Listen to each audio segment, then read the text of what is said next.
Chapter 25. Venting Frustration.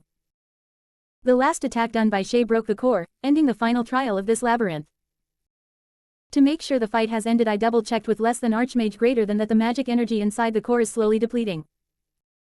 Shay with a big smile jumped at me. She did a great job, so I didn't avoid her this time. Rihito, I did it, we have won. Yes, you did a great job, I praised her, which made her very happy. He, Rihito has praised me, Shay giggled. Shay then went towards you. You see Rihito had praised me. You then went towards Shay and hugged her. Of course he did. You did a great job helping defeat Milady, it is only natural he would praise you. You did a fine job following up the attack, good job, from the side Hajime said. Hearing all the praise she got from everyone, Shay was overwhelmed, and broke into happy tears in Yu's chest. Ooh, wah, I was so scared. I thought I was going to die. Seeing Shay broke into tears, Yu patted her head and comforted her. I got close to Hajime. You okay there, Hajime? The last attack of Milady broke your pile bunker. You are not hurt, are you? I asked in slight worry. Hajime snorted. Do you think a mere attack like that is enough to hurt me? Hearing him, I gave him a deadpan look. Seeing my look, he coughed and said, no need to worry, my pile bunker took the damage, leaving me unscathed. Just then a familiar voice was heard which instantly took everyone's attention. Sorry to break the mood, but can I have a moment? The moment Hajime processed where the voice came from, which took about 0.5 seconds.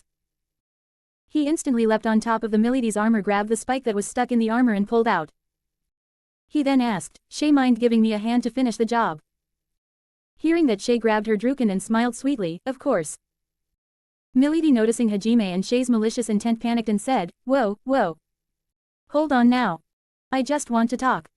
No need to be so violent. You guys have cleared the trial. You have won. Please stop this, I just want to talk. Hajime and Shay completely ignored Milady's plea and readied the spike. This time I will make sure you are dead. Seeing her pleading was not working, Milady looked in the direction where Rihito and Yu were standing, and asked for help. Can you two please stop them? In response, both of them put their shades on while eating and enjoying the scene like they were looking at a drama. In the background, Hajime and Shay's ominous voice was heard. Hajime, let's get this over with. Shay, I will finish it with one shot. Seeing this, Milady wanted to cry, so she tried to use important information as a shield. Wait, I have something very important to say to you. It's related to other labyrinths. That finally garners some attention from Hajime. Hajime narrowed his eyes and said, speak before I dismantle you. Finally getting the chance to talk, Milady sighed in relief. First of all, no need to kill me, soon this body will disappear. I am talking to you using the little amount of power left in my core. It will last a few more minutes. So, what do you want to say to us? I asked. If you want to ask us to defeat the mad gods, you will have a better chance if you asking a stone. Hajime decisively rejected tangling with the gods. Hajime is not scared of mad gods, he simply doesn't care. His goal is to get back to his own world with his friend and to a lesser extent his classmates as well. I am not telling you to fight against the god. I just wanted to warn you, that to make your wish come true you must collect all the Age of God magic, from all the Liberators, Milady informed. Then tell us about all the locations of the labyrinth you know. Most of the information about them is not in records we have read, Hajime asked. Oh my, so much time has passed that I barely remember. Alright, I will only say it once, so listen up. The giant volcano in the middle of the desert lies the Trial of Heat, Guryuin Volcano. Near the shores of the Western Sea lies the Trial of Madness in the deep ruins of Marigine. The head temple of the church lies the Trial of Will. And lastly, the great tree, Wua Alt, in the eastern forest lies the Trial of Bonds. That's all, do your best, Milady informed us with a nostalgic tone. That's helpful. Then, suddenly Milady's golem body started to turn into particles and started to disperse. It seems like my time is up. It was nice to talk with someone after so long, Milady said with a soft voice. Hajime looked at the dispersing golem's body and said, what happened to all the annoying talk from before? Milady laughed hearing Hajime's response, ha, sorry about that. I wanted to give you the taste of what it would be like to fight against that bastard. Hajime looked at dispersing Milady with annoyance and said, Oi, I told you that I have nothing to do with mad gods. Milady responded, whether you want to face that bastard or not. You guys already have abnormal power. If I know him correctly, he will come for you. As long as you are who you are, you will be a God Slayer. Continue living as you please, I am sure you will make the best decision for this world. While Hajime was talking, I was analyzing using less than Archmage greater than, the phenomena of physical matter turning into mana particles. If I reverse this process, this will surely help me to improve the skill less than mana conjuration greater than, or should I create a new skill? I will think about that later. Then the remaining body of Milady's golem body burst into mana particles, giving a gorgeous light show. Slowly the mana particle started to disappear under the effect of mana decomposition. Seeing the light show, Shay spoke. Maybe she wasn't the bad guy we thought. She just wants to make our mental fortitude stronger, that may be the reason she made those traps. Yeah. Let's get going, we still need to get the magic and go back. I started to walk toward the new gate that appeared on the other side of the room, to which everyone joined me. We stepped on a floating platform which started to take us to the passage that opened. Shay then asked, "Hey Rihito, Hajime, what do you two think about Milady?" To which Hajime and I spoke simultaneously. Rihito, annoying. Hajime, insufferable. Hearing our response, Shay fell silent. Shay then whispered to Yu, "I think both of them are still mad." Yu nodded to that. Shay continued, "Don't you think that she was acting like that for the sake of the trial?" "No, definitely not. That twisted personality was her true form," Hajime responded with irritation. "If you ask me, I think all of this that happened after the fight ended was just an act to make fun of us," I said with a neutral tone, knowing what was about to happen. "I second that," Hajime responded. Shay and Yu looked at us incredulously and said, "No way, she can't be that bad, right?" Yu nodded to her. "Well, we will find out soon enough." The platform crossing the passage stopped in front of a double door. The moment we got nearby, it opens on its own. And we heard a familiar voice I was expecting. "Yahoo, it's been not a while. Milady is here." In front of us was standing a small golem the size of my waist with a bright yellow robe and a smiley mask. Seeing Milady Ryson standing before me, I looked back at Shay and Yu with the look, "I told you." Why aren't you two looking as shocked as the other two?" Milady asked. "If you disappeared, who would be the one to guide us after that?" Hajime said with irritation. "And from your personality we expected you would pull something like this," I said neutrally. "Oh, you two saw through me. No wonder you managed to clear my trial." Milady chirped. "So was that just an act?" Yu spoke with a slight undertone of anger. Beside her, Shay wasn't any different. But Milady didn't notice and continued her antics. "Oh. Did you two think I disappeared?" "No way, I wouldn't do that. I guess you got pranked, hehehe." "Oh, Milady, who knew you had a talent for acting?" Milady giggled to herself, not knowing she had angered Shay and Yu.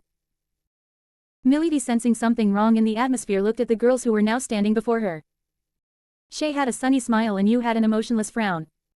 At that moment it finally sinks in for Milady that she might have done too much.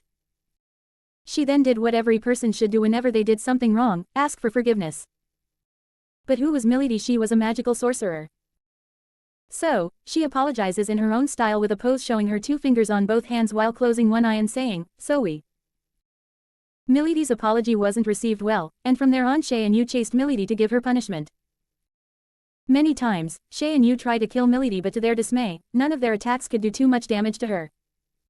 She kept running and avoiding a fatal attack while apologizing. But to her horror, they didn't accept. Yu launched many elemental attacks and Shay, using her Drukin, tried to crush Milady, but for some reason at the last moment somehow all the attacks missed their mark. If someone is not looking carefully, they might choke it all up to her erratic movement. But for me, with the help of less than Archmage greater than, I can see exactly what was happening. Milady was using her gravity magic to divert the attack trajectory before it could hit her, and with her erratic movement, she avoided the fatal attacks. As expected from someone who has mastered the gravity magic. Hajime, seeing me nodding to myself, asked, "What's wrong?" To his response, I said, "Look at them with your demon eye." Hajime promptly looked back at them with his one demon eye. After seeing what Milady was doing, his eyes widened. "I see now, so that is how she was avoiding those fatal attacks. I am impressed seeing how much control she has over gravity." "I know, right? The sheer amount of control and precision someone needs while avoiding attacks from Shay and Yu. Milady Ryson really deserves the title of Ruler of Gravity." Chapter end. If you like my story, give me a comment and Power Stone. It will motivate me plenty. Thank you.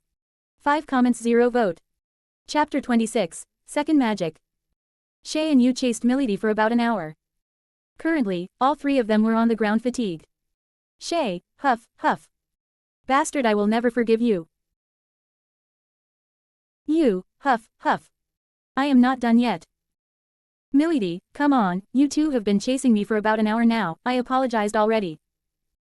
Seeing all three of them on the ground, I said, that's enough wasting time. I then use less than refresh greater than on Shay and you to help them recover their stamina. And you, noticing my sharp gaze, Milady flinched and straightened up. Milady, yes.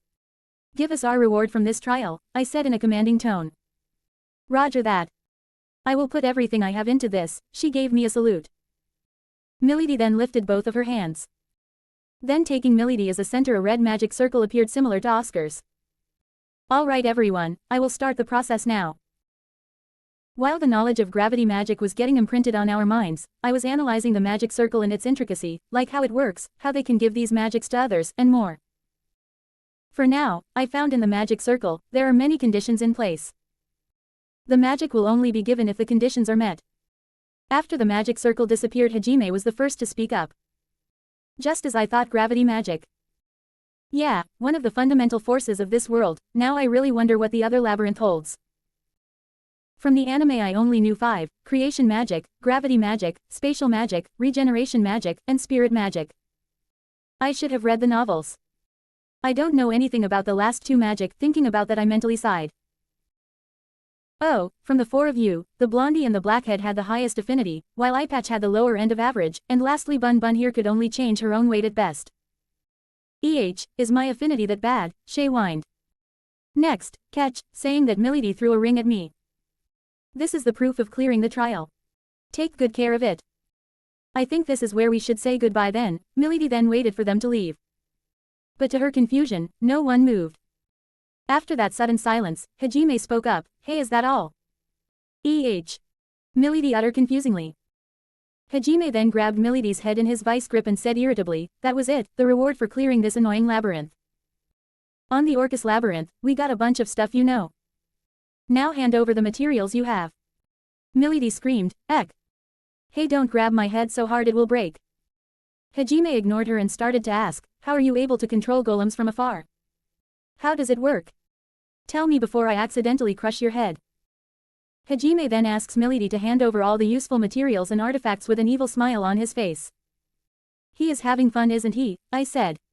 Hearing me, Shay smiled wryly. You hummed, NN. While Milady was getting extorted by Hajime. Seeing all the materials like conduit, ore, this is the one which all the golems were made of, and the strongest ore in this world, Azantium, halfway I also joined Hajime. Now, what kind of weapon should I make? Hajime spoke out. How about a few flying swords that you can control with your mind? I said with sparkling eyes. Good idea, but swords are your thing. If it was a gun then, thinking that Hajime's eyes also started to sparkle like mine. You two sound awfully happy while discussing that. Are you done here? Milady asked dryly. Yeah, I suppose, Hajime said. Suddenly, I felt my body becoming heavier. The moment I reacted to the changes, my body weight increased further till I was completely immobilized, pressing me on the ground. I can't move. This feeling, I remember. I looked at Milady, who was standing nonchalantly. Then I looked at others. Their situation also wasn't any different. They also can't move. Okie dokie, now get the hell out of my place, Milady said as she pulled a rope that suddenly appeared beside her. As she pulled the rope, a 3-meter hole appeared right below me and I fell. While I was falling, I saw water droplets. So, I looked back and there I saw a large amount of water following along. Seeing the condition I was in made me angry. Bastard. I swear, I will make you pay, I roared before I got submerged underwater. After I fell into the water, the extra weight on my body was gone and I stopped sinking further. I then started to follow the flow of the water. While I was swimming, I noticed a few fish. I thought this tunnel should be connected to a river up ahead, and just as I thought, the tunnel had led me to a river. Seeing the light coming from the surface, I came afloat and started to take deep breaths. Huff, huff. I don't know how many times I said this, but my training with Dad is coming in handy in this world. I then looked around to find others, but there were none. So, I used my less than mana sense greater than to sense Hajime and other locations. They should not be too far from me. Found them. Hajime floated up a few meters beside me. His breath was erratic from holding it too long. Then, Shay and you also came afloat ahead of us. It was a relief seeing them all right. Suddenly you called out to us, Hajime, Rihito, she is not breathing. I instantly activated less than floating magic greater than on myself and scooped up Shay to the nearest ground. Hajime and you also hurriedly came beside me. I was pressing down on Shay's chest. But to my distress, it wasn't working. There is no other way, CPR it is, I thought. I straightened Shay's head and performed CPR by administering 2 pumps at a time, then returned to press on her chest again, and I continued the cycle. You saw me kissing Shay at brief intervals, and she confusingly asked, what is he doing? To her inquiry, Hajime answered, he is giving her CPR. Hearing the unfamiliar word you asked, what is CPR? Hearing that question, Hajime was surprised that you didn't know about CPR, and then he remembered this is a different world. This world uses magic to heal people, unlike his previous world. Just when he was about to explain, they heard Shay's coughing. Cough, cough. Seeing her awake, I was relieved. I then asked in a soft voice, you okay there? Before I could say anything more, Shay grabbed my head and locked my lips with hers. MMMNH. Slurp, NNGH. Smooch. OII, Santo, is. At this moment Shay was in a state of bliss and her pupil had transformed into the shape of a heart. Shay only had one thought prevalent in her mind, kissing Rihito. Every other thought was thrown out of the window. Shay wanted the same relationship that Hajime and you were having. So, when she sensed Rihito kissing her over and over, she took the chance and attacked back. Oi, stop, smooch. Seeing that talking wasn't working, I grabbed Shay's head in a vice grip and threw her into the river to cool her down. While all this was happening, Hajime and you just watched with a dull look. I looked at them and asked, why didn't you help me? To my response, they shrugged and said, she likes you so you deal with it. Don't involve us in your love life. After listening to their response, I sighed. Well, I have to deal with it soon, but not now. After I use less than cleanse greater than to clean ourselves, then we all travel back to the city. Next day morning. After eating breakfast, we head to the Adventurers Guild for more information on the Guryuin volcano. Entering the Adventurers Guild, we heard a somewhat familiar voice.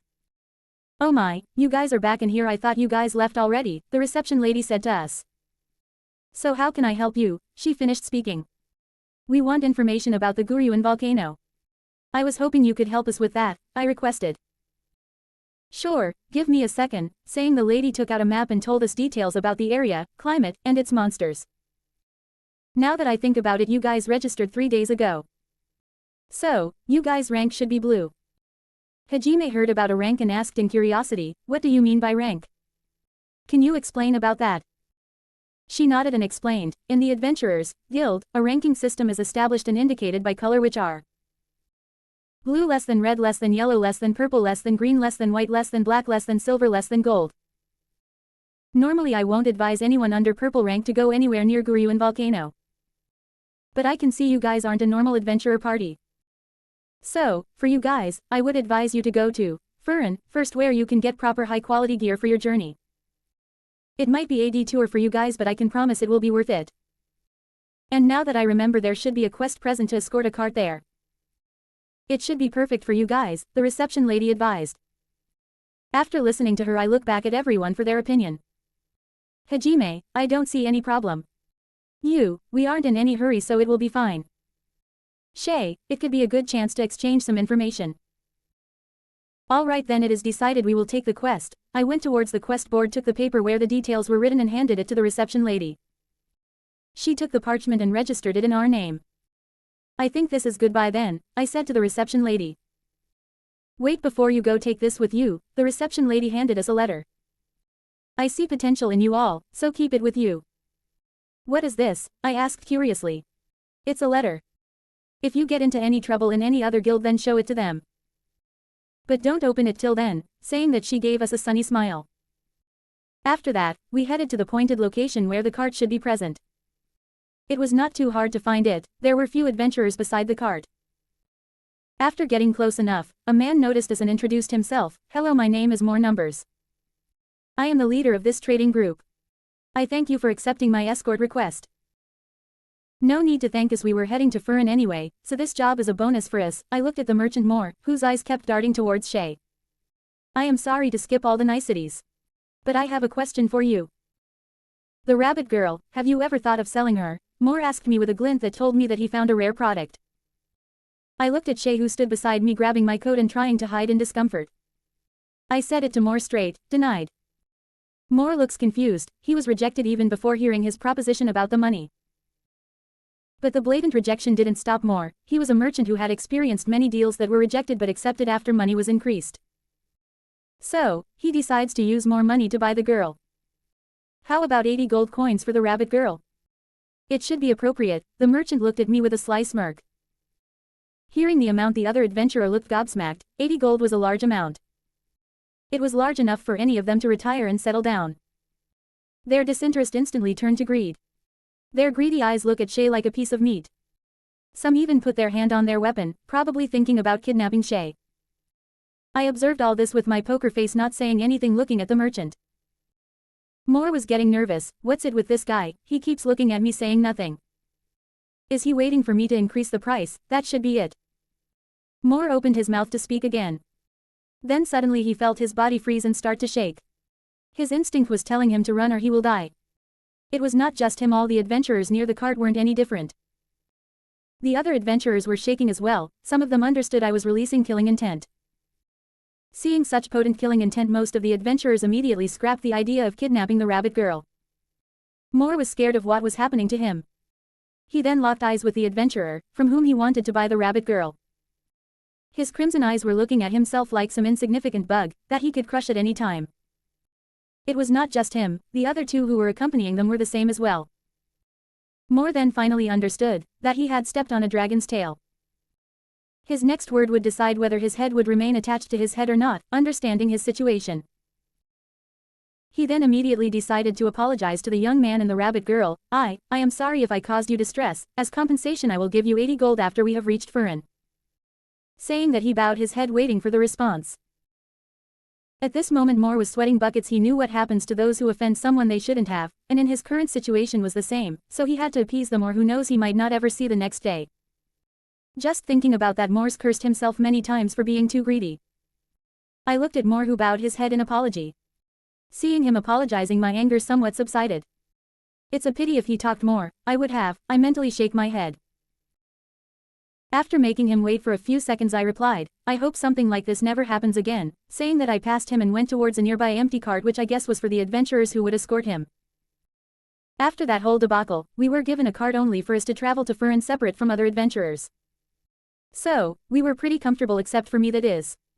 Shay, after that incident, stuck to me like a spoiled baby. Shay, give me some space, I asked in slight discomfort. No, I like it here, Shay said, leaning on my shoulder with a contained smile. Not knowing what to do in my current situation, I sighed and waited until we reached Furin. Chapter end. Author's note. While writing this novel I get many ideas to increase Mick's power. But then I remember Mick haven't even mastered half of his skills yet. So I have to wait. While writing this chapter, I thought. What's the difference between a divine human and a true hero? What I know is both are spiritual beings and strong enough to hold ultimate skill. So which one is stronger? It's a Tensura question. 2. If MC evolve into a high human from the New Gate series, will he be weaker or stronger than a fully evolved saint from Tensura? If you guys have an idea, please comment. I may use the given idea in my novel in later chapters. Thank you. 11 comments, 0 vote. Chapter 27, Shizuku Pov 2. It had been 3 weeks since both Shizuku and Kaori had made their promise. In this time, they have been pushing themselves hard at training, which helps them to level up quite a bit from last. After they have returned from the Oscar dungeon, the news of the disappearance of 2 heroes spreads like wildfire. This created many controversies, saying that those heroes disappeared because they didn't take training seriously and did their own thing, thus the result. Shizuku, after listening to all those rumors, didn't bat an eye. If it was before she made up her mind, she would have raged, but not anymore. More than anyone, Shizuku knows how skilled Rihido is. If someone comes and says to Shizuku there is someone in this world who is more skilled in swordsmanship than Rihido, she will not believe it. In Shizuku's view, Captain Meld, who is the strongest swordsman in this country, is no match for Rihido. Shizuku then stopped her training for the day and started to head to the bath to wash. While heading towards the bath, Shizuku came across Suzu, who was also heading to the bath. Hey, Suzu, Shizuku called out.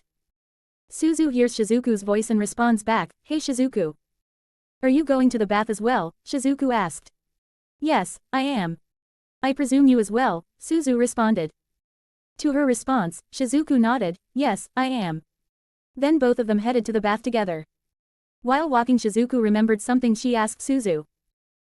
Suzu, today was your turn to take care of Aiko-sense, right? So how is she doing? Shizuku asked in worry. Sensing Shizuku's worry, Suzu answers, she is doing quite well now. After the disappearance of Hajime and Rihito, she has been depressed for weeks, but she is coming along fine now. That's good, Shizuku thought to herself. While Suzu was talking, Shizuku noticed that Suzu was glancing at herself.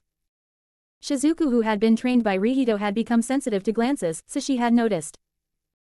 But Shizuku didn't say anything about it. If Suzu wanted to say something, she would do it herself. Suzu, mulling her question for a while, asked, what do you think about the incident that happened in the dungeon? Hearing the question, Shizuku's eyes darkened, and her mood started to sink. But she instantly concealed it with a smile. She then asked Suzu to clarify what specifically she wanted to know her opinion on. Suzu then halted for a second and spoke again, do you think it was Hayama's fault, that's why Hajime and Rihito? The moment she was about to complete the sentence and looked at Shizuku, Suzu got a chill down her spine and she stopped speaking. After a few seconds, Shizuku spoke up in a slightly cold tone, let's not talk about that, to which Suzu nodded hurriedly. 8 days later. Kuki's group, the hero party, has once again come to Orcus Dungeon.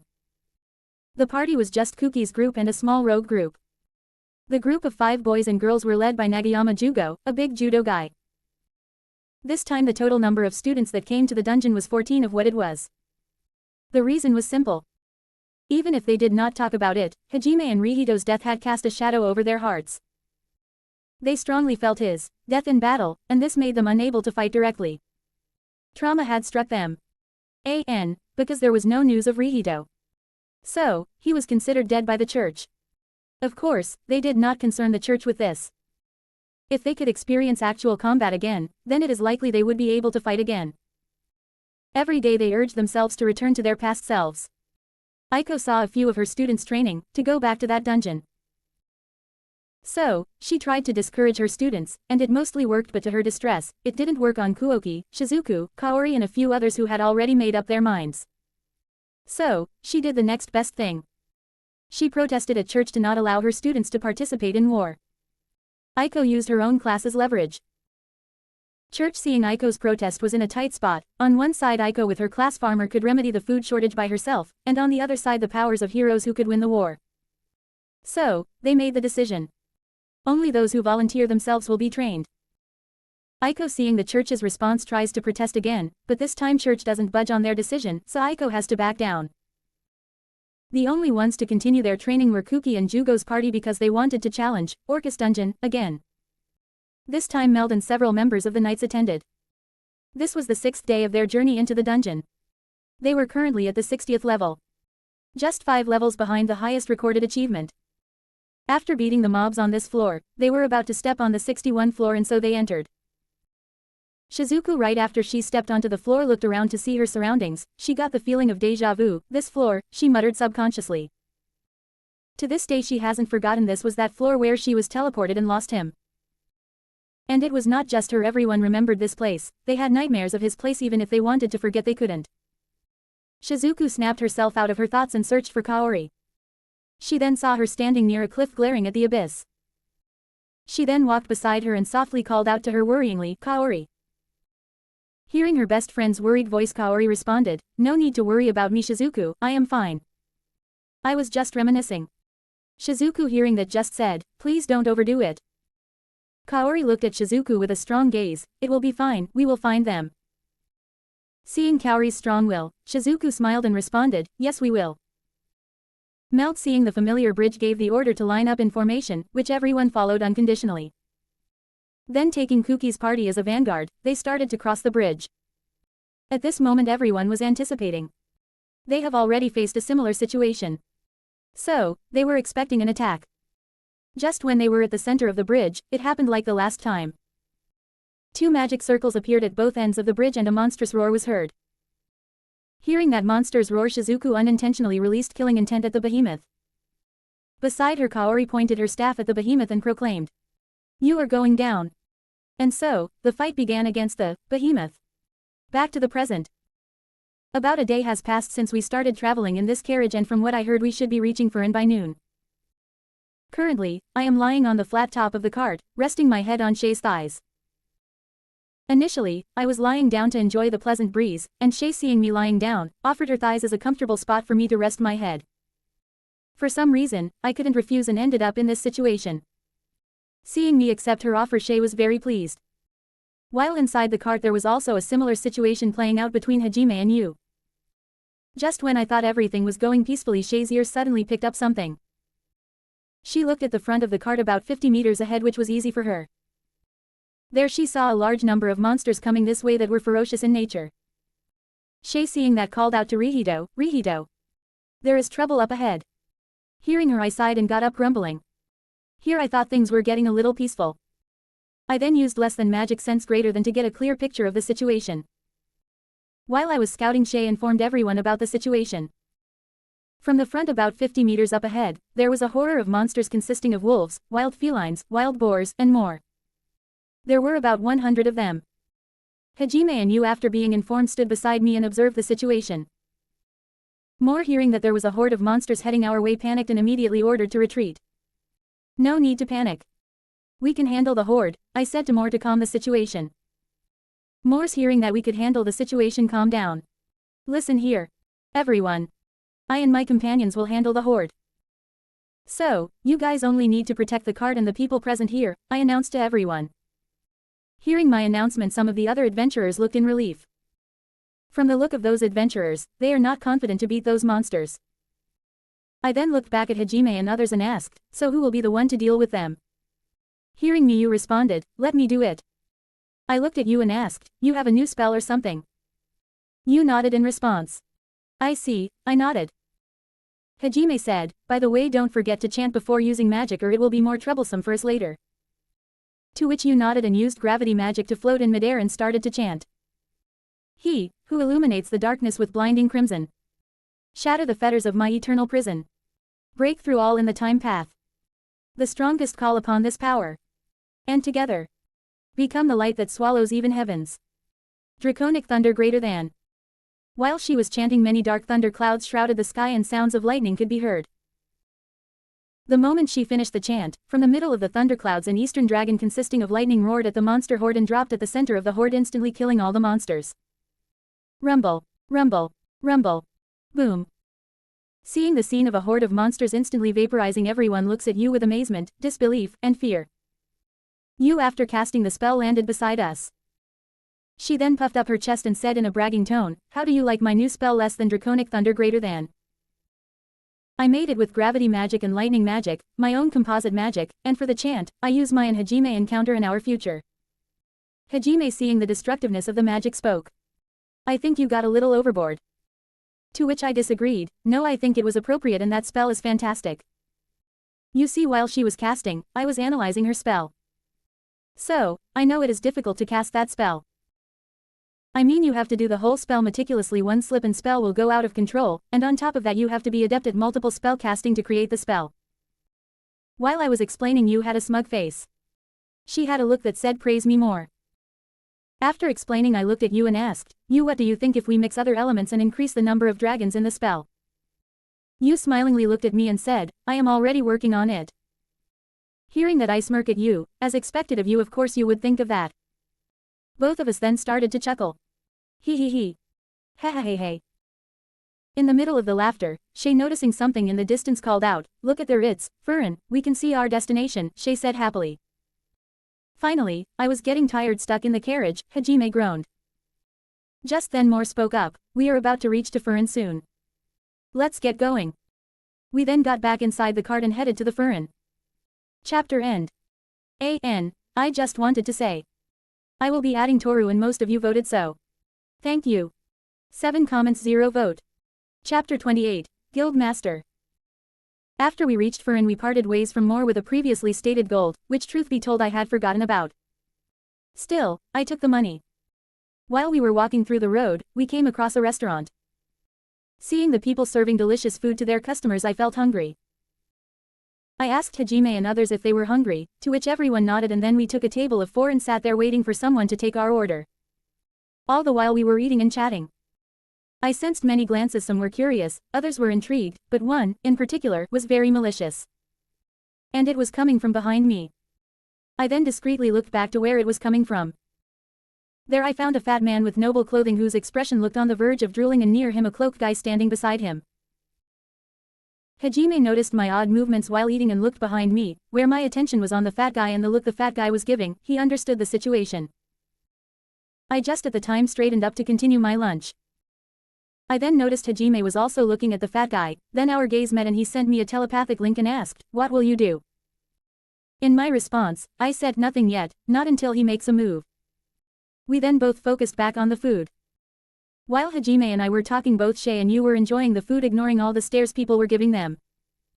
Just when we were about to finish eating, we heard a voice calling out to us. "Oh oi, you brats. I will give you 1,000,000 luta. So, hand over the rabbit girl, and I will make to that blondie my concubine. Come with me," the fat guy said while drooling and huffing with a lecherous gaze. To him, I responded with one word, "No." To my refusal, his face instantly turned red. He became angry and said, "How dare you refuse me? Do you know who I am? I am the third son of the Count." Just hearing his babbling, I understood where this was going. So, before he started talking like a young master, I used a minuscule amount of less than bloodlust greater than and made him faint. Thud. Shay, seeing me using such potent killing intent, asked, "Is that okay? To release that much killing intent in the middle of the city?" "It's fine, he did this because he wanted to warn all the people with malicious intent," Hajime said, crossing his arms. Which had worked.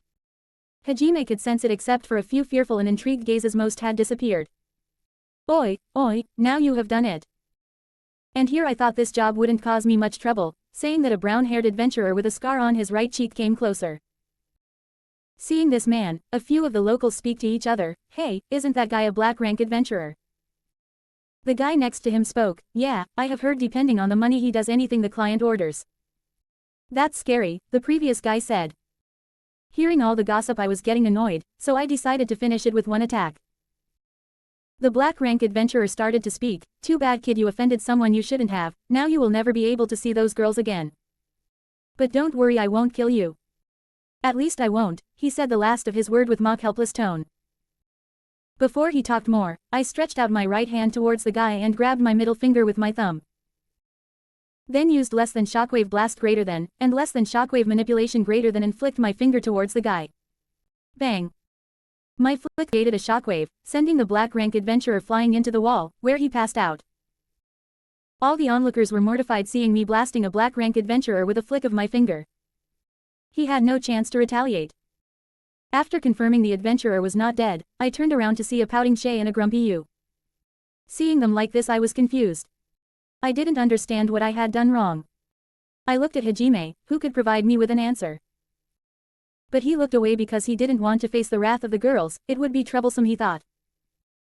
Seeing that I was abandoned, I didn't have any choice, so I decided to face it head on. "What?" I asked confusingly. "You defeated him. Shay and I wanted to fight him. But before we could stop you, he was out cold," you said. Hearing their reason, not knowing what to say, I responded, I am sorry." Just then we heard another voice. "Adventurer, stop where you are." Hearing that, I looked in the direction where it came from, and there was a man with glasses standing. His attire was that of a high-ranking guild employee with a red cape. "Disputes between adventurers will be judged fairly by the guild," he continued, and stood before us. Beside him followed a few men with similar attire, probably his subordinates. He then scanned the whole place with his eyes, adjusting his glasses, and then one of his men came near and whispered something. With my supernatural hearing, I heard it was a report of the current situation. Mick has superhuman sense, but that doesn't mean he could hear someone talking 50 meters away from him unless he uses magic and knows the coordinates of the specific person. While he was briefed about the situation, Hajime and others stood beside me waiting for their further response. Before we departed from Oscar Labyrinth, I and Hajime made a plan where we both agreed not to antagonize the guild unless they did it first. So, we waited. After getting briefed, the glasses guy finally looked at me and started to speak. "From what I understand, that nobleman harassed your party member, so you dealt with him. But the problem is you fought with the adventurer and you defeated a black rank easily, which is strange but not unacceptable. Can I look at your status plate?" "Sure." I handed my status plate after I had hidden my status numbers. Seeing my adventurer rank, he frowned. You are a blue rank. Glasses then asked, may I see 3 of your status plates? He asked Hajime and others. Hajime with a slightly grim face gave his card. This is my card. But the thing is, previously in a labyrinth we have faced a few traps where 2 of our companions had lost their plates, so we came here to renew them. Glasses took that in while observing the status plate. I see, he then gave back the plates to us. Then we can have it done in the guild. We will continue the questioning there. Seeing the situation getting out of hand, I remembered the letter that Catherine had given us. I put my right hand inside my coat, activating the item box, took out the letter and handed it to the Glasses. From the outside, it would look like I pulled the letter from my coat. Glasses frowned slightly but still took it and asked, what is it? An acquaintance of ours gave it to us and told us if any guild-related problem occurs, use it, I answered. I see, saying that he opened the letter. While reading the letter, his face turned from calm to shock. He then gave the order to the nearest guy to him in a panic, take this to the branch chief immediately. And prepare to receive our guests too.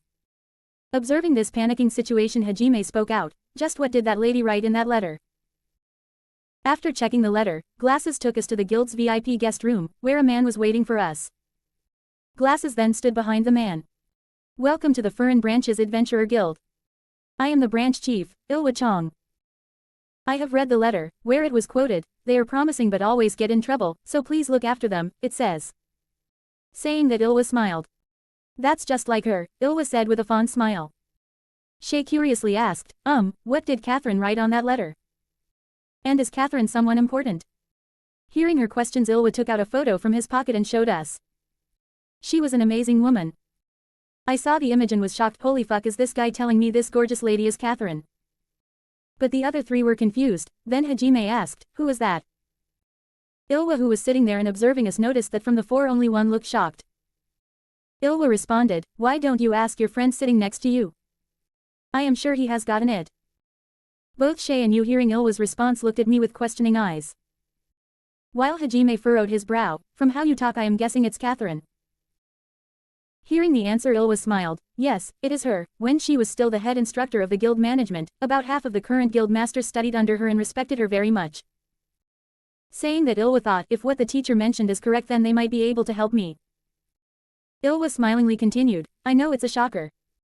Back when she worked as an instructor in the guild, because of her beauty and personality, we admired her. But when she married and moved to the countryside, the entire capital fell into chaos, and many hearts were broken that day. Well, her beauty was such, it to be expected. Still, time is such a cruel thing. Hopefully, I will be able to deal with that. I narrowed my eyes and thought to myself. Hajime glances at me, seeing me silent again. He took the conversation in his hand and started to speak. Leaving that aside, the matter from before, is it all right? If it is, then we would like to head out. Ah, yes, this is enough as an identification. Hajime, getting the confirmation, spoke, then. Before Hajime could say more, Ilwa cut in, may I have a moment before that? Todd, if you will. Ilwa called out to Glasses, now named, Todd. Then, Todd put a paper on the table, specifically a quest form where a job was written. Seeing the quest request, I remembered, this job, I almost forgot about this. Hajime, slightly glancing at the quest, directly said, I refuse. How blunt. Don't say that, can you hear me out? If you just hear me out, we will overlook this whole situation. Hajime, annoyed, replied, huh? Just now you said there was no problem. Hearing that, Ilwa coolly replied, that was about you and your party identification. I still haven't said anything about your friend wreaking havoc in the middle of town. He then looked at me with a side eye, measuring my response. After discerning I won't make a move, he continued, I think they have already explained to you. We need to listen to both parties. If we take into account their recuperation, when will that be? Hajime, seeing he was at a disadvantage, sighed. Hearing Ilwa's response, fine, we will hear you out. But whether to accept the request or not, we will be the one deciding that. Chapter end. Author note.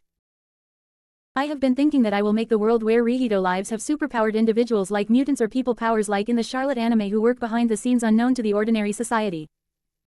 And I think I will not add any individual with magic power. What do you guys think? Vote. Yes. Or no. If you want to suggest an idea, please comment. Thank you. 8 comments, 0 vote.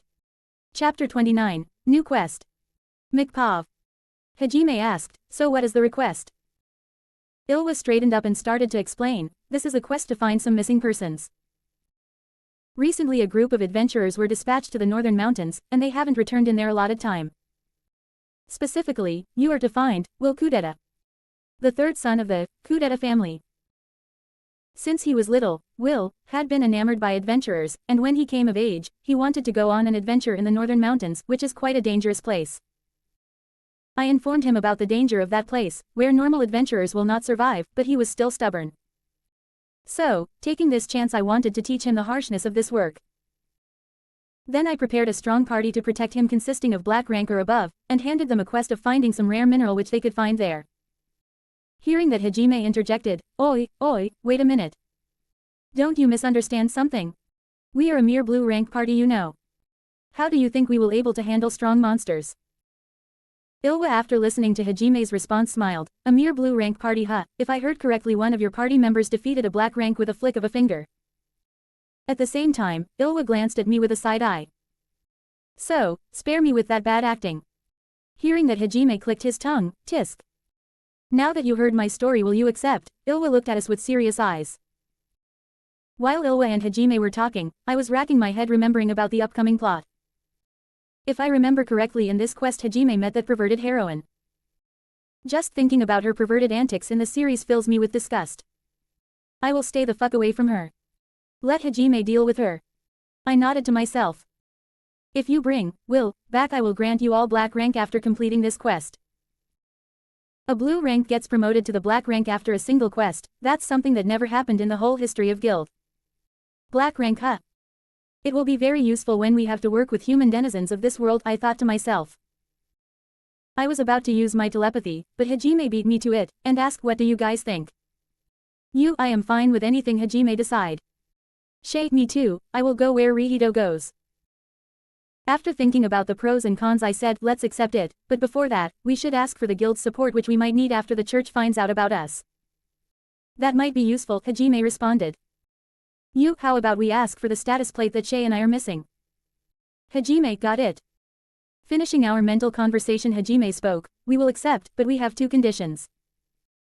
First, on top of getting the black rank, you will make status plates of these two. The results displayed are to be kept secret. Second, guild or not, I want access to all the connections you hold for our purposes.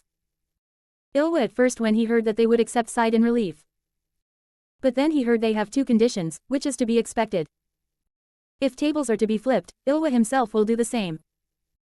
Their first condition is black rank on top of two status plates, which is acceptable. But listening to their second condition, Ilwa was startled and said, that's too much.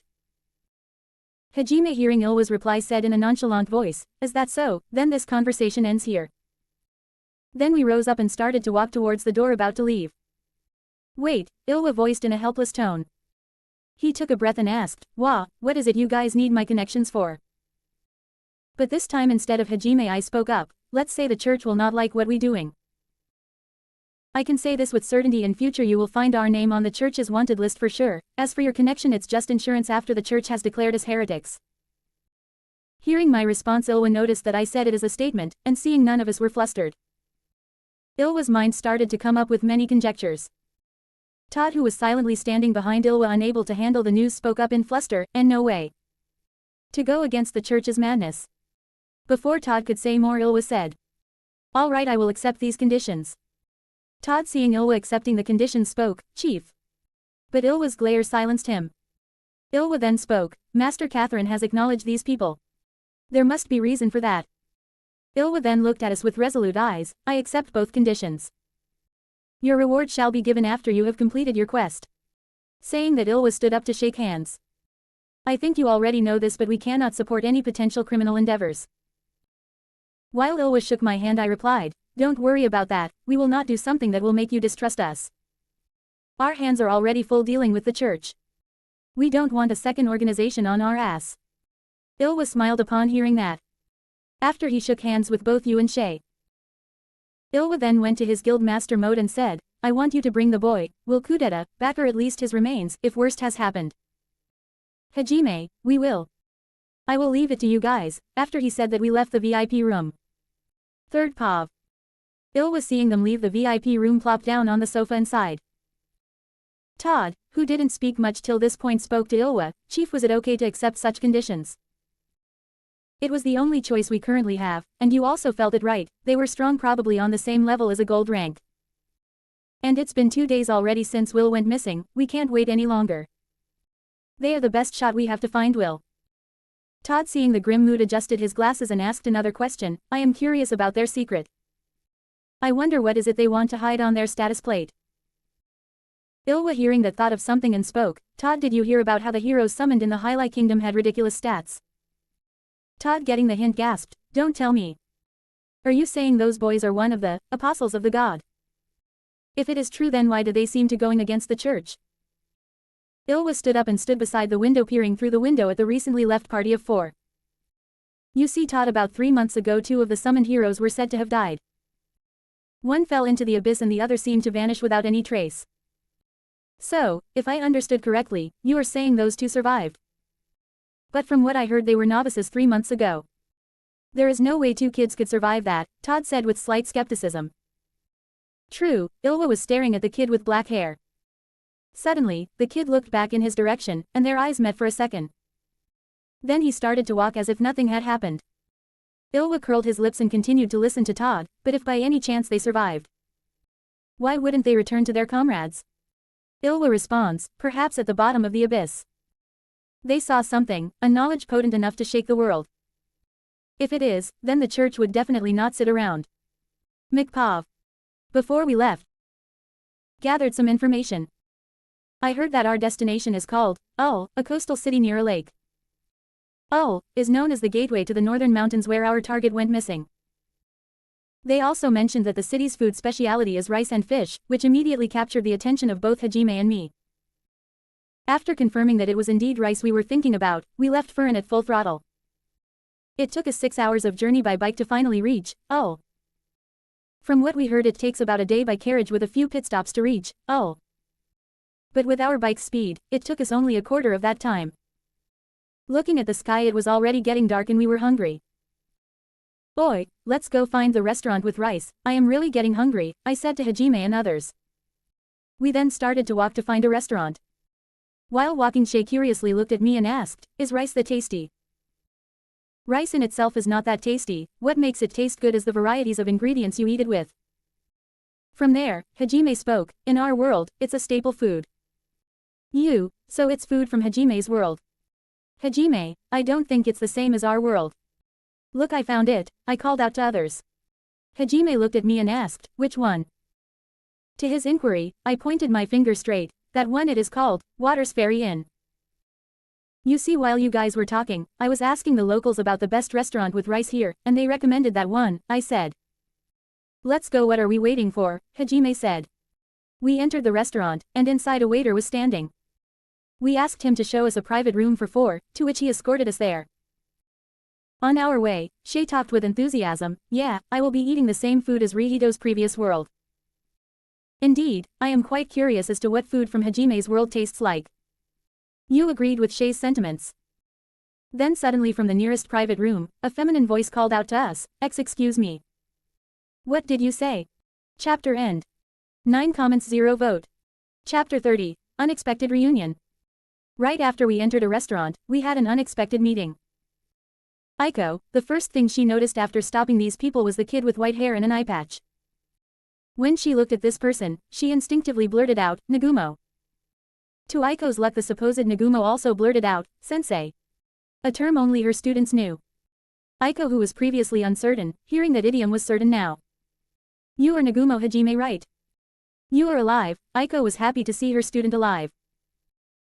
Hajime, seeing this unexpected meeting with Aiko, was surprised and mistakenly blurted out, Sensei, which solidified Aiko's conjecture. Hajime, in a slight panic, was about to deny it, but before he could speak, Aiko spoke first. Aiko, remembering her other missing student who had also disappeared in the same situation, asked, Nagumo, do you know anywhere about Sakai? Rihito, seeing this situation, reminded him of one of those drama shows, the reunion of a missing student and his teacher. Yeah, it's drama all right. But then she started to ask about himself. So, he stopped using less than presence assimilation greater than and showed himself, hey there Aiko-sensei, it has been a while. Giving her my good old smile. Aiko-sensei, seeing both Hajime and Rihito all right, slowly stepped towards us with teary eyes. After she came closer, she hugged both of us. "Thank God you guys are alive," she said with tears in her eyes. Wah wah. Seeing her crying like this, both Hajime and I were not heartless enough to push her away. So, we were stuck there until she calmed down. On the side, there was a room which was completely covered by curtains. After Aiko calmed down, she then dragged us there to talk. Inside this room, there was a large circular table, where other than Aiko 5 of the other students were seated beside Aiko and a knight from the church. We sat on opposite sides of her. On my left was Shay, on the right was Hajime, and you sat beside Hajime. Sakai, Nagumo, if you guys were alright, why didn't you guys come back to us? Aiko asked. While Aiko was asking questions, the dishes we ordered were served before us. Seeing the splendidly made dishes, Shay and Yu's eyes sparkled and they started to eat. Shay, whenever she is happy, her ears twitch in happiness. Seeing her happy like this makes me smile unconsciously. I then also started to eat as well. Suddenly, Aiko asked, "Who are these girls with you?" To which Shay and Yu answered themselves. "I am Shay," answered the blue-haired rabbit girl. "I am Yu," answered the blonde vampire. Then they said at the same time.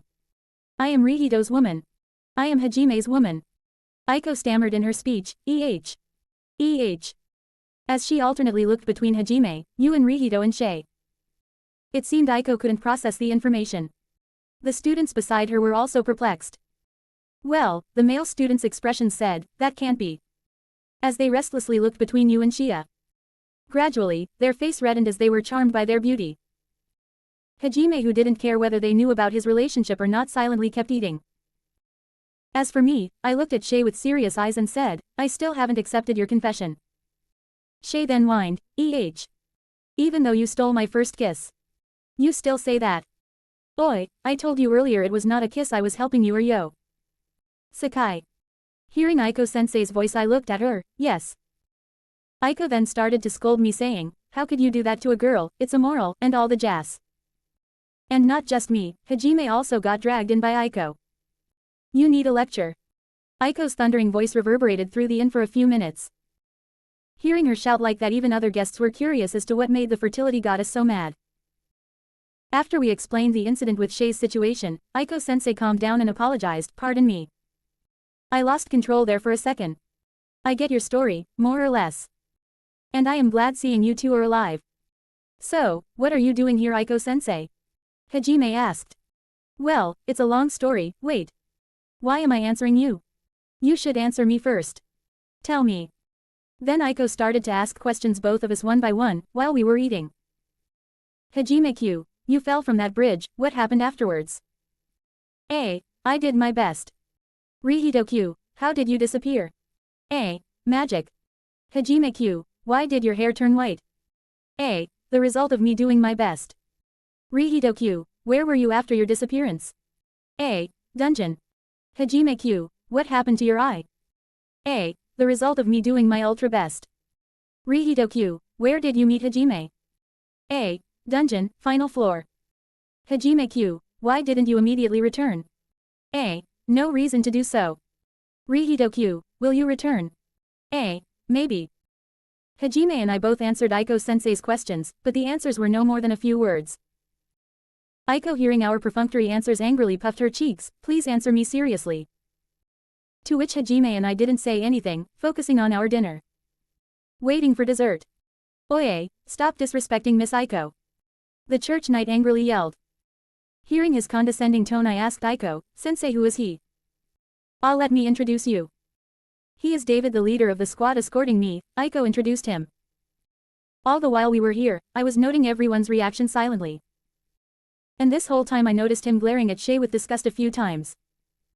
The way he's showing it, I am sure even Shay herself has noticed it. "So, what's your deal, don't you see I am talking to Sensei?" Hajime looked at Rihito with a side eye and thought to himself, he is annoyed. Seeing this, Hajime looked back at David with slight pity. Hajime has noticed David had been showing hostility and disgust towards Shay, and the thing is, if he himself has noticed it, then there's no way Rihito hasn't noticed it. Normally Rihito ignores anyone hostile to him. No, it is proper to say he outright forgets about them unless you have pissed him off, which is really hard unless you target people close to him like his friends and family, and right now this David guy is about to step on the line. Aiko, feeling the tension, used her question to divert the mood. Hey Hajime, Rihito, do you remember your classmate Shimizu? Hearing that name, I had a question mark on my head. I confusingly said, who? Seeing this, Aiko looked at me disbelievingly. But before Aiko could comment on it, Hajime spoke. Yeah, the alone gloomy guy, what about him? Aiko again looked at me for a second and continued the story. As you already know, my class is called Farmer.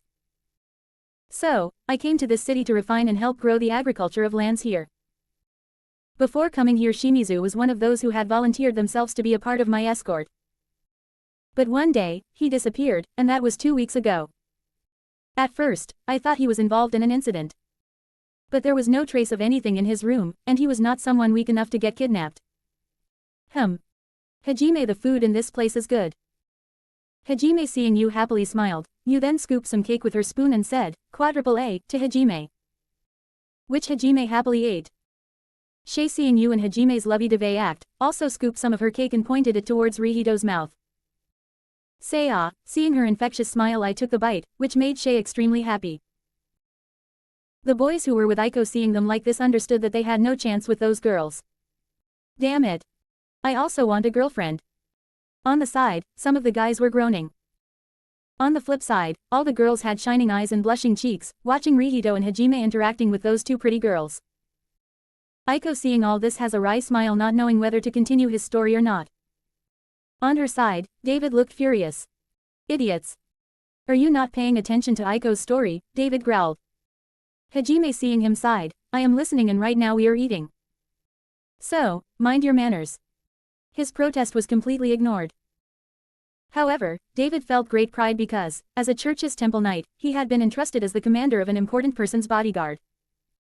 He couldn't endure it, and his face turned red. Following that, because Hajime and Rihito wouldn't give him a clear answer, he changed his target and turned to look at Shay. Did you say manners? That word, I return it back at you. To have a dirty animal share the same table as a human, you are the one with no manners.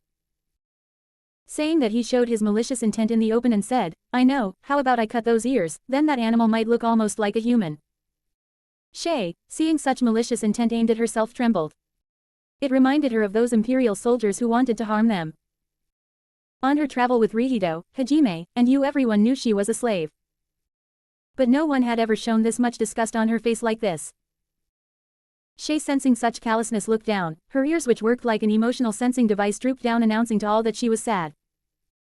Aiko, seeing David behaving like this, panickingly said, What are you saying, David? Ignoring Aiko's protest, David spoke. Aiko, remember what you learned at the church. Magic is granted by God, and he didn't see fit to grant any to those filthy, inferior demihumans.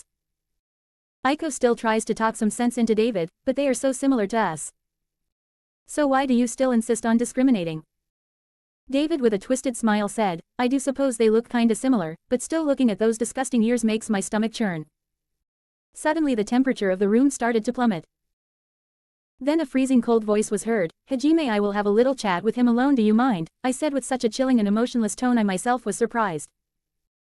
Hajime looked at my emotionless eyes and said, Don't kill him and keep him in one piece. We don't want to face the church just yet. Nodding to him, I and David both vanished from the restaurant. Chapter end. Author note. Hey guys, I have decided that in the home world, I will add magic.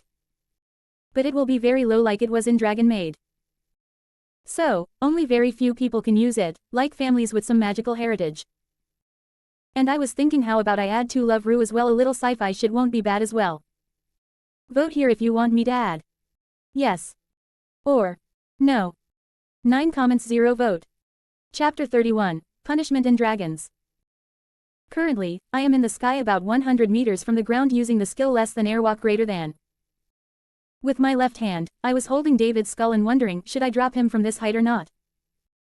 No, I can't kill him right now because of the church, and Hajime asked me not to. Then again, killing is not the only way. I thought, guess I have to do with trauma-inducing punishment. While Rihito was thinking about what to do with David, David himself was perplexed as to what just happened. His head was spinning and the nausea came and went. After he got his bearing, he was confused. What just happened? Just a moment ago he was in the restaurant, showing those disrespectful brats their place. Then suddenly everything was a blur and here I am. David, not knowing what happened, focused on what was near him. He tried to look around, but his head was not moving, it was stuck. David, unable to move his head, panicked and used his hands to see what was holding him. He found it was someone's hand, he questioningly thought. He reflexively grabbed the hand and tried to escape, but was unable to do so. For him, Rihito's hands were like an iron claw, even with his high strength he was unable to free himself. Their stats difference was just that high. Rihito, sensing the movement, woke up from his trance and lifted him to his eye level. David, seeing who exactly was holding him in this humiliating manner, shouted in anger. "You bastard, release me this instant, or face the consequence of your action." To his angry words, I smiled and said, "You sure about that?" Hearing my mocking tone, he got even angrier and roared, "Unhand me now." To which I happily did. The moment I released him, he started to fall. David, who suddenly started to fall, finally understood his situation and screamed, "Ah!" As he fell, all David could see was water below him. As he was getting close to the water's surface, his life started to flash before his eyes. But before death could claim him, he felt that familiar blurred, head-spinning, nauseous sensation again. This time it didn't take too long for him to come to his senses and push the nausea down. He then felt a familiar grip on his face again. David then tremblingly looked at the crimson eyes of the boy who had just moments ago thrown him from the sky. He tremblingly looked at Rihito. David then said his next words carefully, "Why you, put me on the land." Hoping not to feel the falling sensation again. Rihito smilingly said, "And, why would I do that? I am nowhere near done with you." Saying that, Rihito's smile grew. "You see, it has been a while since I have been this angry. I normally don't give a shit about anyone unless they hurt my friends or family, and you, my friend, were on your way to hurt one. Which I definitely didn't like at all, so, you will be helping me to calm this anger of mine, and before we start, don't worry, I won't kill you." David looked increasingly pale with every word I spoke. In this moment, I may as well be the devil to him. While Rihito was administering punishment, inside the restaurant, Aiko panicked seeing David and Rihito vanish like that. What happened? Where did those two go? Is this a magic attack? Did someone teleport them? Aiko was coming up with one after another wild conjecture. Hajime spoke to calm his panicking teacher. "As you heard, Rihito is having a little chat with David. They will be back soon enough." While they talk, Yu tries to soothe Shay. Shay dejectedly asked, "Do my ears look that disgusting?" Yu patted her head and said, "Of course not, let me tell you a secret of Rihito. When we were traveling through carriage. While you are sleeping, Rihito often stares and feels them with his hand." Shay, hearing that, perked up, and looked at Yu. "Really, he did that?" Yu, NN. "And who told you to say that to her?" Rihito spoke, returning from whatever he did with David. And behind him there on the floor was a haggard David who kept panting and mumbling, "I am on the ground, finally the ground." Shay, seeing Rihito, went close to him. "Rihito, if you really like my ears that much, then I won't mind if you touch my ears, you know," Shay happily said. I evaded Shay and looked at Hajime. Hajime saw David in one piece and asked, "You done with him?" To which, I nodded. I then looked at Aiko-sensei and the others. "Thank you for the food, sensei. But this chat is over, we are leaving." Aiko tried to come close to us, but other students stopped her, saying, "Please don't go near them." Hajime, seeing this, sneered, "We have no interest in any of you. We only came here to work. After that is done, we will leave. Let's go, we need to book a room and rest, the next day we have a job to do." Hajime turned around and walked to the door. But before I joined him, I looked at the panting David and crouched in front of him. David, sensing something wrong, looked up. There he saw the person he least wanted to see wearing a strange mask. It was a white mask with red lips, dark blue eyes, black sclera, from the left eye a single blood-red tear that was halfway falling, and two round brows. Seeing him so close, David shivered and hurriedly tried to get away from him. But before he could go further, I caught David by his face and made him look me in the eye. I then used less than bloodlust greater than releasing 30% of my killing intent, and said in a cold tone, "If I ever see you near Shay," I said my next line slowly, "I will kill you." Saying that, I dropped David and walked away. David, feeling so much killing intent point blank, trembled like he was having a seizure, unable to utter a single word. Aiko, seeing Rihito leave, took a deep breath, which she unknowingly held back. Ikawa, one of Aiko's guards, tremblingly said, "What was that?" At this moment there was only one person who could answer them, but feeling the point-blank pressure of killing intent, he was in no situation to say anything. After the room in an inn had been booked, Hajime said, "I have something to do. You guys should go to your room and sleep first. I looked at Hajime and asked, will you tell them? Hajime looked me in the eyes and said, only sensei, whether she will tell the rest or not is up to her. I see, saying that I went towards my room. 1 week ago. The northern mountains, where it's said to be filled with dangerous monsters, that even a gold rank may find challenging. There in the sky, a black dragon was flying heading to the nearest town. The dragon which was flying for a long time decided to rest up before entering the nearest village. The dragon then found the nearest large open space and landed there to sleep. After the dragon had gone to deep sleep, a boy then came out from his concealment. He was hiding nearby behind the boulders. He observed the dragon, and after making sure the dragon was in deep sleep he gave a manic smile. Ha ha ha, with this dragon and my huge army of monsters, no one will able to stop me. I will be the one and only, true hero. I will show them the consequence of looking down on me. After talking to himself, the boy went closer to the dragon's head and used his dark magic to control the black dragon. It took him about a day, but he had finally done it. This dragon was now under his control.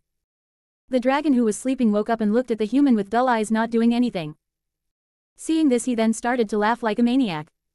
Ha ha ha ha, while laughing his hood came off. If Aiko had been here, she would have identified him. This was none other than Yukitoshi Shimizu, the missing student. He has black hair, pale skin, eyes with dark circles from lost sleep, and now an ever-present manic smile. While he was laughing, Shimizu didn't notice that behind him. Suddenly a rift opened and from it, a big green dragon stumbled and crashed into the ground. Crash. Boom. The sudden crash caused a lot of dust in the air. Because of the dust, Shimizu didn't see the rift closing. Shimizu, hearing the crash, thought some beast had attacked, thinking that he ordered the dragon to protect him. Hearing the order, the dragon moved and stood protectively against the supposed foe. After the dust had settled, he saw there was another dragon, green in color, a lot bulkier and bigger than the black one he just controlled. Shimizu, seeing this, his smile returned with even greater intensity. Ha ha ha ha, even the god in heavens wants me to be a true hero. With 2 dragons and an army of monsters, no one will be able to stop me. I will take everything that I deserve. I will be a hero, no, even better, I will be an emperor. Thinking about his happy future, he started to walk towards the green dragon. Now that he closely observes, this green dragon is injured. A giant sword is sticking out of its back. Shimizu shrugged, seeing this. Doesn't matter, the dragons are supposed to have high vitality and regeneration. If I pull the sword, it will heal from it. The dragon on the other side notices the human approaching close to it, and growls, Stai, Awa, Ro, me. Shimizu, seeing this dragon can talk, his eyes widen. A talking dragon is even better, he thought. After getting close enough, Shimizu ordered, hey, you hold this dragon down, prevent it from moving. He gave his order and the black dragon moved and did what it was told. The green dragon, now helpless with no mana, injured, and now unable to resist, looked angrily at Shimizu, who had a manic smile. The green dragon, before its will was completely taken over by this damn human, said its last word with its remaining strength, I will kill you, saying that the dragon's fatigue finally caught up to it and fainted, making it easier for Shimizu to shackle the green dragon's will to his whims. Chapter end. 5 comments, 0 vote. Chapter 32, Rihito's acceptance. Morning. I woke up feeling the familiar sensation that I had recently gotten used to beside me. Shay was sleeping, hugging my left arm, which was sandwiched between her big breasts with slight drool coming out from her mouth. After the night incident, Shay looked at me with a pleading eye to share the room. At first, I was against it. But Shay kept giving me those puppy dog eyes. I didn't know how to avoid it and ended up accepting it. Even in my previous life, I didn't have a girlfriend or female friend. In my previous world, most girls would choose a handsome guy over any normal guy. I, who was in every way normal, didn't have any. So, out of nowhere, suddenly a beautiful girl chased after me saying that she loved me. It was new to me, and I really didn't know how to handle this situation. Sighing, I then rose from my bed and went to do my morning ritual. After we had breakfast, we headed to the other side of the city where the entrance of the northern mountain lies. Shay asked, Rihito, is it essential for us to be up this early to search for someone? To her question, I answered, in our world, there is a rule in disaster situations, people should be saved within 72 hours, cross that mark and the survival rate drops by more than 50%. And we just crossed that line, now adding the danger from monsters up in the jungle. We only had less than a 10% chance of finding him alive, which will drop if we take more time. While talking, we reached the entrance. But there was a slight problem. In front of the entrance gate, Aiko-sensei was standing with 4 of the students. Aiko-sensei at the lead crossed her arms and spoke, I have been expecting you Nagumo, Sakai. I looked at them, then looked at Hajime and asked, did you ask for backup or something? Hearing my question, Hajime pinched his nose in annoyance. I will take that as you didn't. Aiko with a strong gaze looked at us and said, you have come here for work, correct? If that's so, it's dangerous to go alone. So, take us with you. Then Aikawa, one of the two boys, spoke, the information about Shimizu cannot be obtained past this town. So, we want to tag along with you guys. Tamai, the other boy, also spoke, this will also be convenient for all of us. Hajime, still pinching his nose, spoke, convenient for us, what are you talking about? It will only be convenient for you guys. Shay and Yu, seeing this situation, also started to feel annoyed by this situation, before they could show their discontent. Aiko spoke first, as both of your teachers, it's my responsibility to return all my students back to our world. This sole task I will never give up. I looked at Aiko-sensei with serious eyes. Sensei, you do understand we are heading towards a dangerous place where a monster similar to the behemoth could be found, knowing that you still want to come with us. Well, kinda exaggerated about the monster, still my point stands, I thought to myself.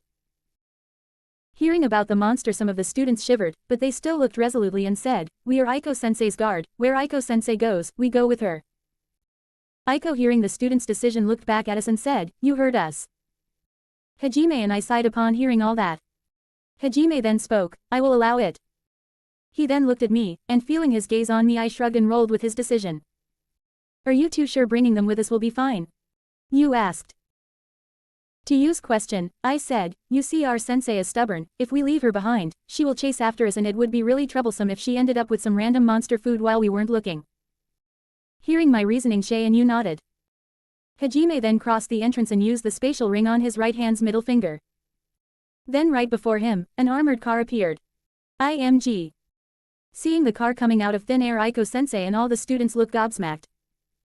How did the car suddenly appear? They were shocked to see a car in this world.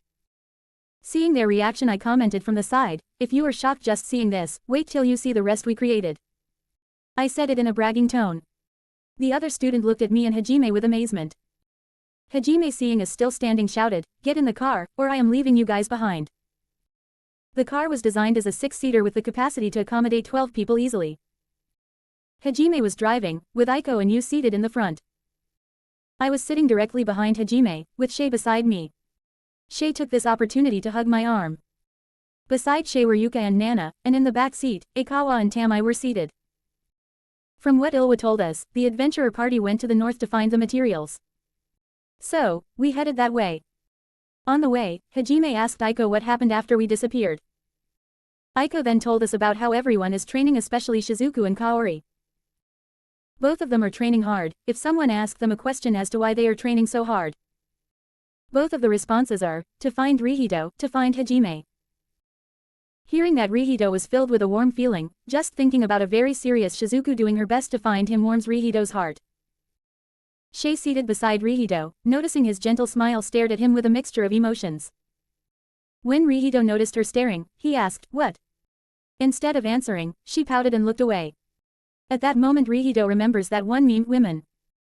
So, he just ignored whatever Shay was thinking. He doubted even with less than Archmage greater than he could understand a woman's psychology. When Aiko talked about other people who also came from Rihito's world, Shay was intrigued.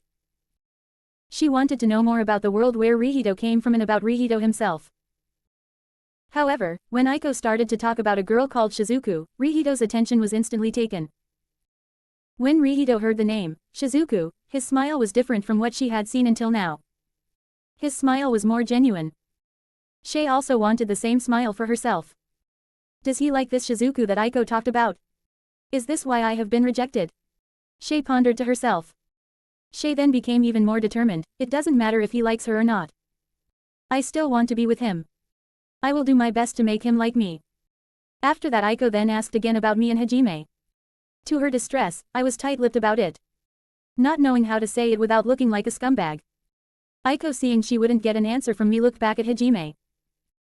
Hajime, sensing her gaze, said, don't look at me, I don't know about that and I didn't find it important enough to ask him. Aiko, hearing that, sighed and focused on Hajime's part of the story. So what happened on that floor in Orcus? Hajime answered with a somber tone, I didn't fall that day because of an accident, someone made me fall, it was a well-targeted attack in the middle of all the confusion no one would know, or at least that is what they should think. Hearing Hajime's part of the story Aiko, tremblingly asks, but why? As of now I only have one conjecture because of how well I got with Kaori, and in jealousy they did it, Hajime said in a monotone voice. Yu who was sitting beside Aiko heard all of this but didn't say anything, she kept listening. It was not like she wasn't angry, she was extremely so but Hajime didn't care anymore so she also didn't think about it. After their talk, Aiko kept pondering why would someone do this to Hajime thinking of a reasonable reason. After reaching at the estimated location everyone got out of the car. Hajime then brought out the newly made gadget, which he called the Ornis, it looked like a falcon bird, black in color. Inside this thing, there is a crystal ball with perception sharing skills attached to it, which is connected to his right eye. He then released them into the sky to search the area. Aiko and everyone with her was surprised to see the gadget flying. I even heard one of the boys saying, I also want a drone. Yu saw the flying drone and asked, Hajime is that from? Hajime answered, yeah Rihito and I made it using the ore we got from Risen Labyrinth combining both, gravity magic, creation magic, and Rihito's wind magic, mixing them with enchantments. After about an hour, Hajime said, I found something, saying that Hajime took everyone's attention. I asked him, which way?